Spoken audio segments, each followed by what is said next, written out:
Thank you, Mr. President, and I thank all members for their contributions today. I might just start by clarifying the Greens' position. We will support the amendments being put by the opposition. Politics is a numbers game, and regrettably, it is clear today that there is not support for the Greens' original motion to axe the redevelopment of the North Adelaide Golf Course. And so reluctantly we will support the Liberals' amendment because that gives this motion the best possible pathway of success. And I hope that One Nation will reconsider their position, Mr. President, because the Honourable Cory Bernardi indicated in his remarks that he is supportive of the amendment. And from the Greens' perspective, we recognise, whilst the amendment doesn't go as far as we like, it is an advance on the status quo. It calls for the government to release the business case, which I think is a basic bare requirement for any project such as this. It asks them to minimise any future tree loss, which is a very sensible proposal. And it also calls for the government to protect the parklands. Now, why on earth would a crossbench party in this place oppose such a proposition? Now, Mr. President, I remember back in February when, to much fanfare, the Honourable Cory Bernardi announced that he had joined One Nation. He said at the time, and I quote from his public comments, "There has been no opposition in this state. The only competition we have is the two major parties on who's going to manage social, economic and cultural decline less badly than the other. Whether we have one seat, whether we have 5 seats or 22 seats, we will be the strongest voice of opposition this government has ever faced." The strongest ever, Mr. President. What happens when One Nation faces its first test in this place? Who do they support? Do they support the opposition parties in this place and send a strong message to the Malinauskas government? No.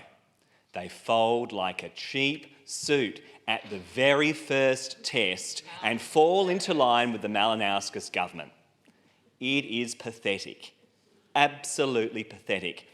And might I say, if this is the kind of weak positioning we can expect from One Nation in the days ahead, I mean, I'm sure Peter Malinauskas is shaking in his boots. The most effective opposition this government has ever faced, and they can't even support a simple motion in this chamber calling for the release of a business case. How pathetic is that, Mr. President? A lot of people in the community know that One Nation are racist and homophobic. Well, now they know they hated the environment as well. They are absolutely pathetic, and they are failing the test of playing the role of an opposition in this place. Now, to turn to the substance of this issue, the Greens have been very clear in our position all along. We opposed this redevelopment when it was first suggested back in May of last year. We fought tooth and nail to amend the legislation, and all of those efforts were blocked by the Malinauskas government. We called for the government to release a business case to be transparent with the people of South Australia. We tried to protect significant trees from the chop, and what we have faced in response has been an arrogant and belligerent government that have refused to provide any of the key information to the people of South Australia and have refused to undertake even the most basic environmental protections. And now they are being aided and abetted in that endeavour by the One Nation party under the leadership of the Honourable Cory Bernardi. So it is very disappointing, Mr. President, that we find ourselves in this position, but I urge the two One Nation members who are present to think carefully about their position.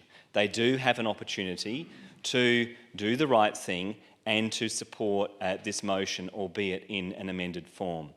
Might I also just say that, and I know lots of people in the community have approached both the Honourable Ms Selwood and myself expressing their profound concern and sadness over what has happened with our public green space. And my fear is what we have seen on the parklands over the last few weeks could just be a curtain raiser for what the government has in store for MotoGP. And so this is a reminder that we all have to be vigilant and we have to continue with the campaign. I have never seen so much public momentum and enthusiasm for the campaign to protect our parklands. And I have a sense, Mr. President, that this is just the beginning. The community will not be silenced, and shame on the members of this place that thumb their noses at the community and disregard their concerns.